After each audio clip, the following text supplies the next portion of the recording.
Hey, yo, what up? I'm Josh Martinez with our special guests, Noah Cyrus and Billy Ray Cyrus. What's going on, guys? Hey. It is so fun to be with you here today. It's a special day for the two of you. New single out now, new video, On Our Way Along. On Our Way Along. On our way along. On It's a our tongue way along. twister. It is. It is a tongue twister. Especially if you're from, I'm born and raised in New York City. So you put more than 4 words together. I'm asked out, dude. Sometimes I call it the hill just because I'm scared of saying it because my tongue gets twisted on it too. And and it says the hill. There was a time we debated, is it on our way along or the hill? Because it's really written about the hill and it almost says the hill more times. It says it about 20 times in the says song. the hill. It says the hill more than it says on our way along. Oh, yeah, but Brazen wrote the song, and he said it's on our way along, and I always go with and it feels Brazen, really my right. brother. And the album is called The Hill, so it makes sense now when you say, okay, now the album's The Hill, and that's on our way along. So what did you you mentioned your brother as well. What did you guys learn from each other working specifically on this song? Because working with producers, working with songwriters, and then now working with family, that's a completely different dynamic. So we can start with you, Noah. well, I've been lucky enough this is my second song working with Brazen, and he's just such a talented producer, singer, songwriter, all of the above. But this was really their first time being in the studio together and creating an album. So, I would love to hear that question actually answered from him too, because lucky for me, I mean, I have a song with Brazen that was out on his new record that just came out. But I also cut one of his records on my most recent album, and we recorded it with Fleet Foxes. It was me and Robin, and also one of my dad's favorite songs, which also I think, got him and Brazen in the studio and revved up to make music. That was a song that Brazen wrote. And but yeah, I mean, It's called tell us, Fav, Don't what was Put it It like? All on Me. Do you know? Don't put it all on me. I'm Puerto Rican from Brooklyn and Staten Island, so when it comes to country music, I am out. That's what I love about this new thing she's doing with me is people's going to hear Noah sing like they ain't never heard her sing before. And it's an incredible performance, and she keeps upping her game. Obviously, we got the single that dropped today, and that's the record. But we are on the Kelly Clarkson show, and that was our first performance. She upped the record and beat the record live on Kelly. And today on the Today show, I'm pretty sure she beat the Kelly version. She's just really learning the song and the way the song is, the way she expands in the song is quite incredible for me as a artist and her dad. I gotta say, as a girl dad, a newer girl dad, my daughter's 2.5 years old. I have so many dad questions for you later. Do you know how bad she's gonna break your heart? She's already prepare yourself. She's tough already guy. started because Prepare. I'll be like I love you, and she'll just like walk away because Legos or something, and I take offense to it, and I know I shouldn't. I know I shouldn't take offense. She's 2.5. She doesn't know the difference, but it hurts. She's it's gonna get training worse. you to get your heart broke.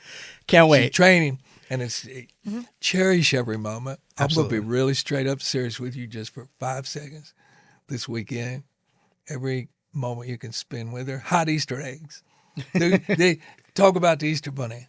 Talk about her dreams. Talk about things that are fun. You and her have the best weekend ever. You know what? I'm glad we segued into this, and I know like interviews shouldn't be like super personal, but it's gonna be a little bit for me, and I'm gonna tell you why. My daughter lives in Ohio, so I go out there every 2-3 weekends. I fly out there. We just did a week-long cruise, so I was with her 24/7 for a week, and then leaving her is like the worst thing ever. I would like to hear like each of you, like your best bit of advice for a dad I'm basically a part-time father. We FaceTime every day, several times a day and whatnot. But starting with you, Noah, like, obviously your dad being busy and entertainment and career kind of having that, distance between the two of you for times on end. How do you, looking back at it, like what's the best bit of advice you would have for me? Go to all of the things. It means so much to us when you go to the things. And like nothing made me prouder than going in the ring for a horse show and looking around and scanning around to see my parents and you know, because Dad was traveling so often and working and back and forth so often, you know, the times that he was there were all the more special to me. And you know, I cherish those moments, I think, just as much as he did. And you know, those are things that, you know, just when I look back, it's all the times that you're able to be there and show up for those things that are just to show us you care about our interests and that you share that with us. And I don't know. For me, it was always the things that I remember him teaching me how to drive. And if he was going to tell me he was going to take me to the movies, that when he really took me to the movies, it's those things that just showing up and pulling through. Those are the things that I remember from childhood that meant the most to me. What advice would you have for me that's kind of... Well, I'll put it in the same perspective that she delivered from. Well, she's thinking all that about me as she's riding this 2,000-pound equestrian animal into a ring to jump 2 cars and a creek and a 10-foot high fence. I'm sitting there as the father. This is going to be you. Watching your little girl, you could be going, wait a minute, this is terrifying. Somebody needs that. What, the child is going to ride that animal and jump that fence? And they're timing her. And well, you're the one that put me on its back at terrifying. 2 years old. It's terrifying. It's No terrifying. helmet, no saddle. Terrifying. Loose in the pasture. I've never been more prouder to go, man, that little girl is way braver than I will ever be. I can only pray for half that much courage, you know. And then when tragically, she lost her horse and he was such a part of her team. She didn't want to ride horses and she wanted to get into music. And she said, Dad, I'm going to go into music now. And I'm going to go down to the coffee shop tonight. And I have one request. I want you to join me on guitar and I want to sing Could Have Been Me. And I said, Noah, for real? You want me to come join you at Studio City and you're going to sing Could Have Been Me? She said, yeah. And we strapped it on. Down there we went, and she ain't looked back. Now, here we are today, me as an old man. I didn't know I'd ever get to play this game again. You know, maybe your little girl might remember Old Town Road.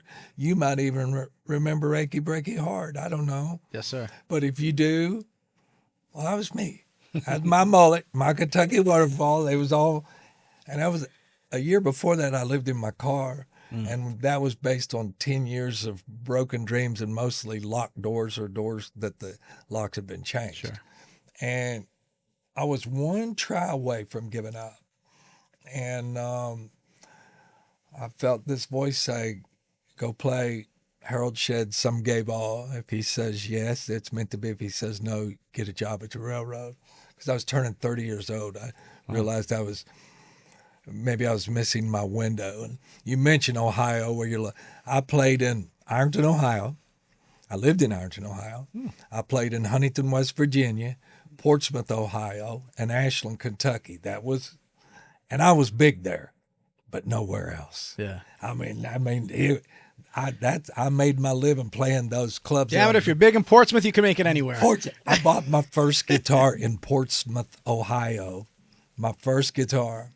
And again, I was supposed to be a baseball player. Long story short, I was supposed to be Johnny Bench. I was going to catch for the Reds. I was being scouted by both the Reds and the Dodgers. But I hear this voice tell me, buy a guitar and start a band, and you'll find your purpose in life. And it kept happening so much, I finally listened to it. And I got out of my car after a Neil Diamond concert and was praying up off the highway in West Virginia. I said, God, but I can't play guitar. And the voice said, buy a left-handed guitar. I didn't know there was a difference. I didn't until just now. I threw a baseball right-handed. I batted right-handed, but I do right with my left. I'd always tried to play my dad, my brother's guitars, and it just didn't make sense. I couldn't make no sound at all that was worth anything. When I held the left-handed guitar, it all just clicked. That's the way my brain was wired.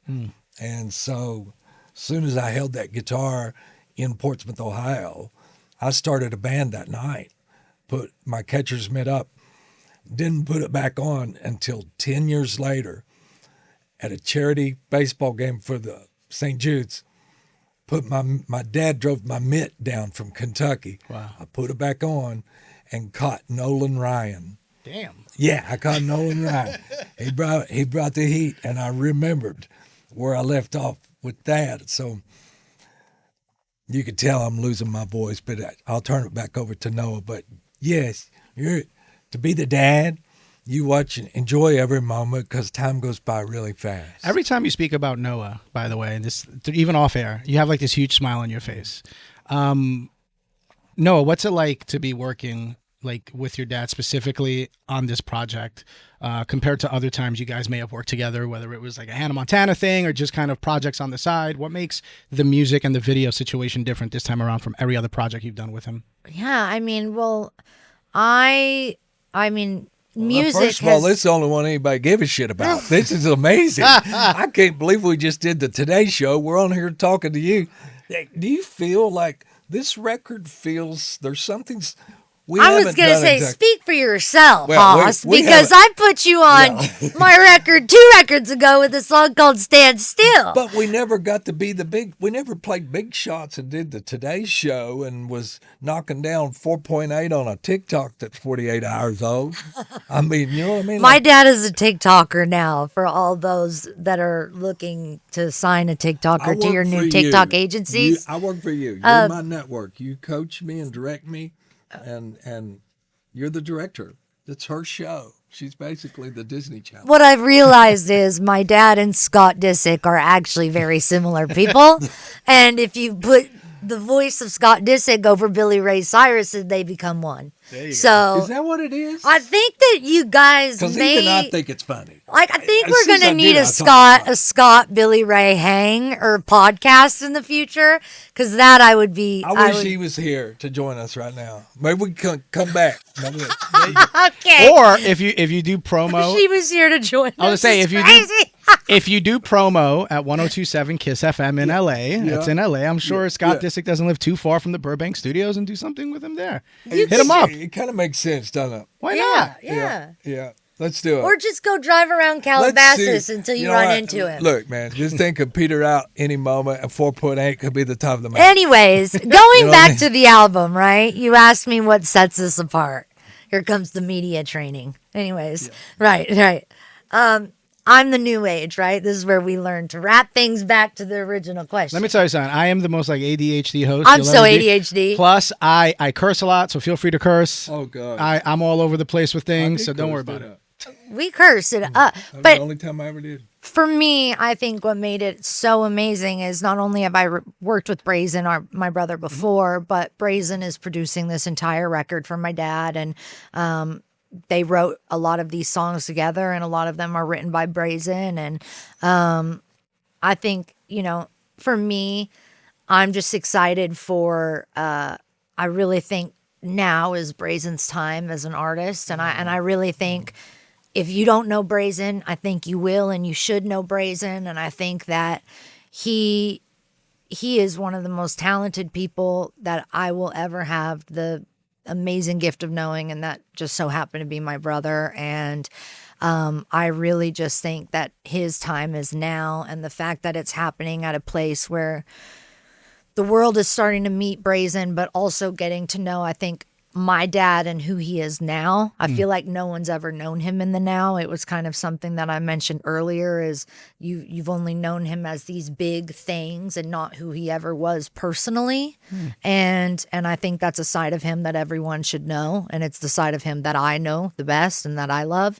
And I think it's who he is as an artist now, and it's not just what he's singing about and how he appears, but it's in his voice, and it's the voice and it's the soul that's telling the stories just as much as the lyrics. And I think you're really getting so much of that in this album. And I really do. I think of this album as my dad's Johnny Cash's Hurt. Like, I think it's literally was my first thought when I saw the video. I got the video the other day and I watched it. My first thought was Johnny Cash's Hurt, the very moment that I heard it. That was my first thought. So I'm glad you said it because I was literally going to mention that at some point as well. Thank you. Thank you very much. You know, Brazen is my son. Mhm. He's my producer.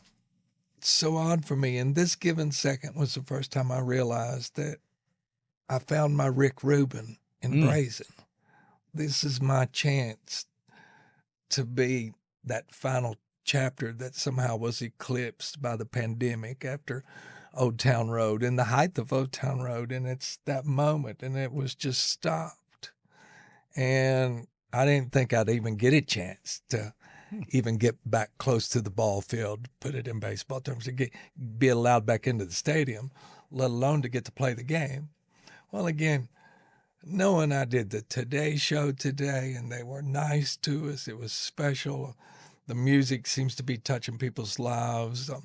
The insane, beautiful moment we had last week with the 20-year anniversary of Hannah Montana. And I hope you see Noah bring out the cake. She is the true icing on the cake to the special.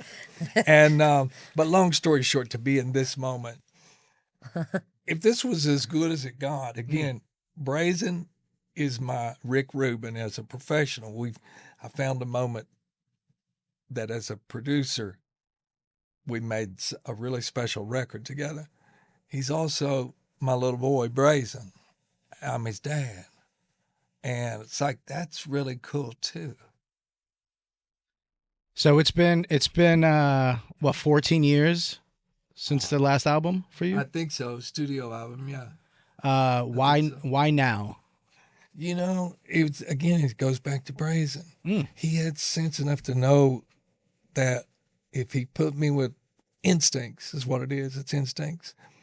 He had a vision to make a record that had not been made on me that was very essence of who I am, which is undefinable. I like all genres. I like a lot of music. I'm not one thing. And Brazen had a very eclectic group of musicians assembled to play with this old man in a studio that was infamous and famous for not only some of the biggest records ever made in Nashville, but Al Capone hid at this place called The Castle. Sweet. And now it's a studio and a lot of hit records. I made a record 30 years ago that's still this day one of my favorites. It's called Storm in the Heartland at The Castle. For my son to have the instincts to say, these songs with this band, with this guitar player, with this piano, with drummer, like, and up until now, I just didn't really realize that, to take the moment to savor that, because the album, we really cut the tracks a year ago, and a lot has changed in a year, and to go, wow, all this was God's timing to happen now on Good Friday. And say, it's just really special. So when it comes to Brazen, you speak highly of him, Noah, you do as well. Would you say that he's the reason that this whole album is even together for you? I mean, yeah, man, I'd have to say that to a whole lot, because he came about February a year ago. He came out and was playing some songs. He's like, Dan, your voice, man, I've never heard you sound like that. Who do you keep calling me? You called me him too. Oh, I just said his voice is reminding me so much of this like Leonard Cohen place and this Johnny Cash and just people with very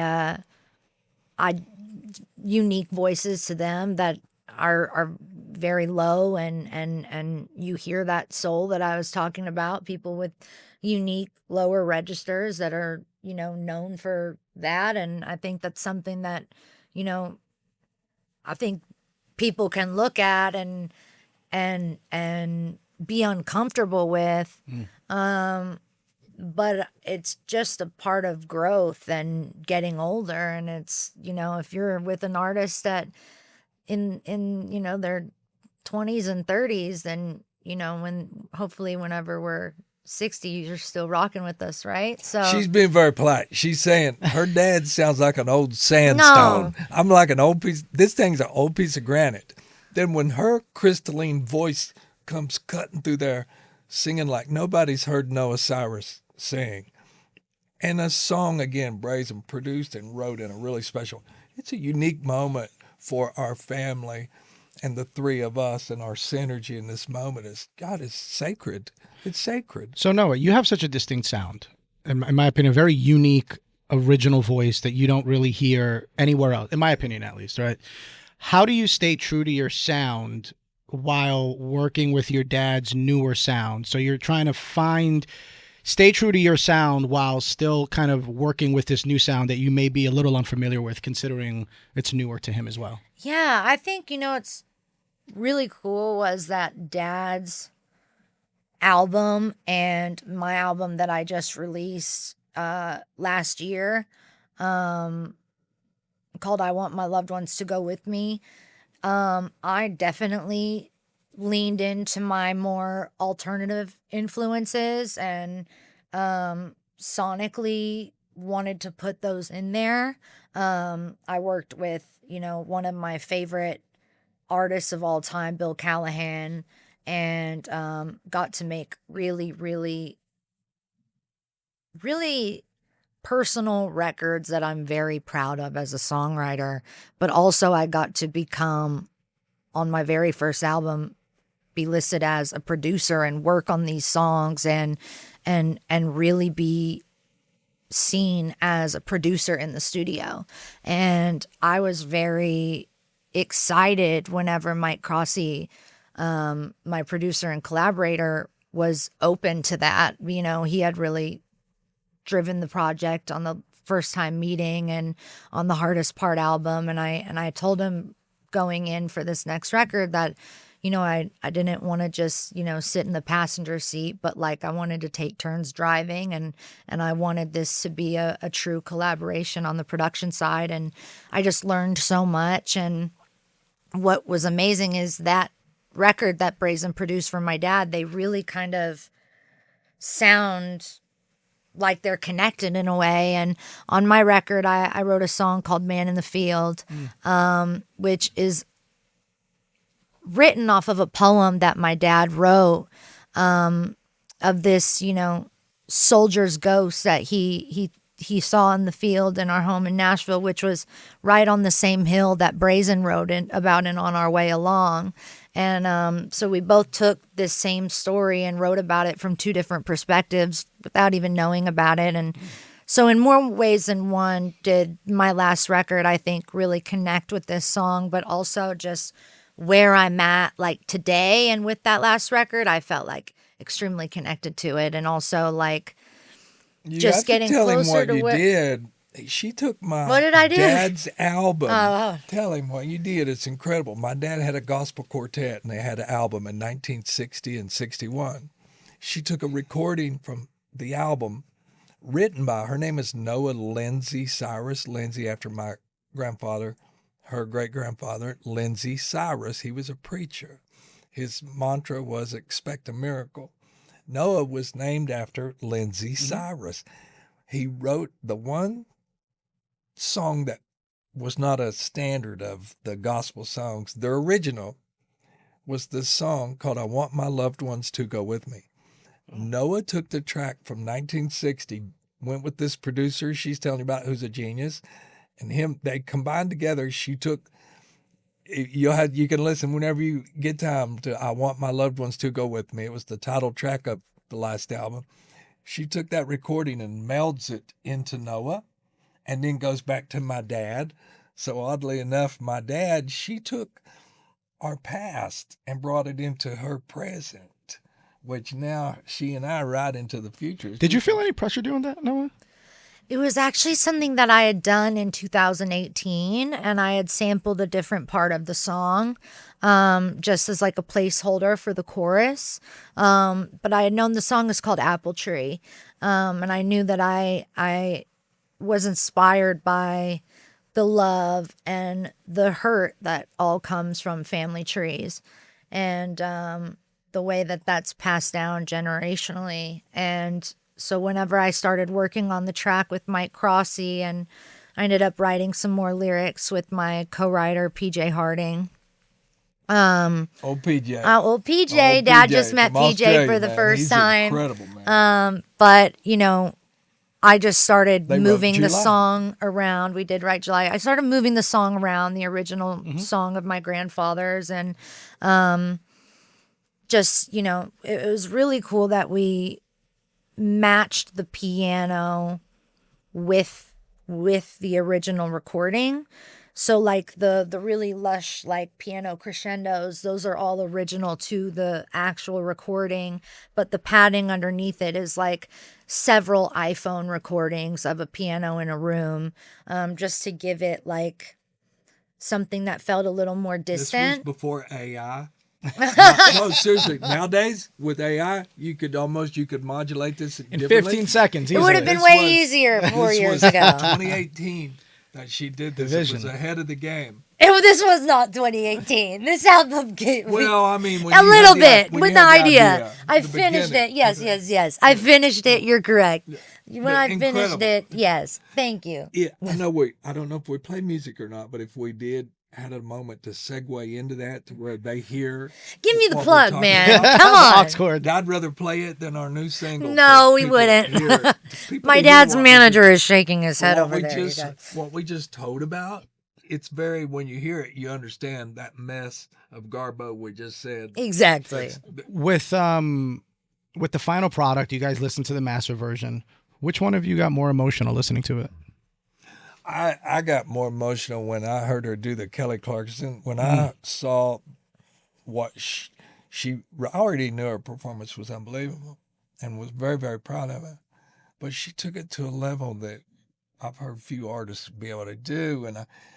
And I know that, so I know that that's in the can to come with all this other, that when this one, and then again, I think she might have beat that this morning. Like, I haven't really had a chance to see the Today Show yet, but You can from feel what it. I've seen, it seems to be rocking pretty good. And it was different. Yeah, she made a face. Do it, Sean. I know. He's just dying because the one clip we did see, I was like, makes face. I make faces by accident all the time, and they're very expressive.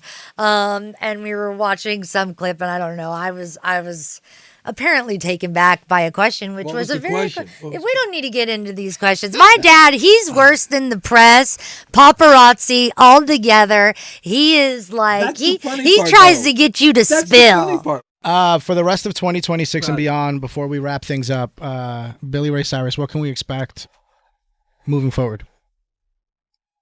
Well, I'm open. I'm open to saying yes. I'm open to the now. I'm open for positivity of. I'd love to pick up the pieces where I left off. 2019 will never be 2019 again, but let's go back as close to where people were celebrating more than they were fighting. Hell yeah. And there was more light than there was darkness. Loved it.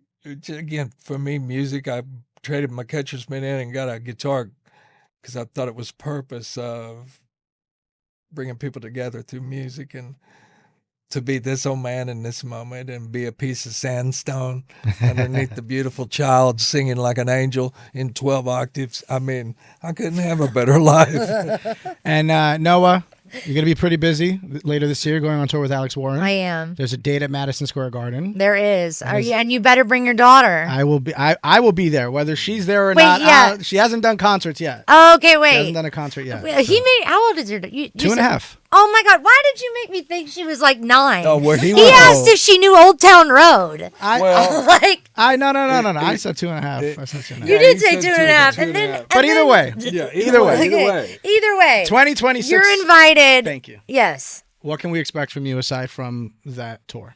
Beside from that tour, I have so many shows this year, and that tour is such a highlight. But I'm doing Stagecoach for my very first year. Whoa. And that. don't act shocked. My dad over here, he's coming, He's and your we're biggest gonna hype man. She's we're on gonna- the we're record gonna- telling everyone I'm coming because so that he I has can't to back come. out.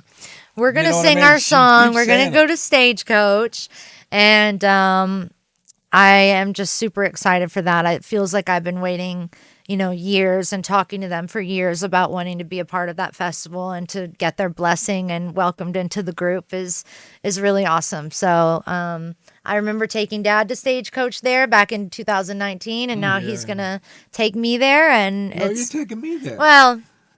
And she took me to the big house. It's too. full circle. Yeah. Uh-huh. One more time, Billy Ray Cyrus, Noah Cyrus. Appreciate you guys stopping by. Thank you. Thank you. You too.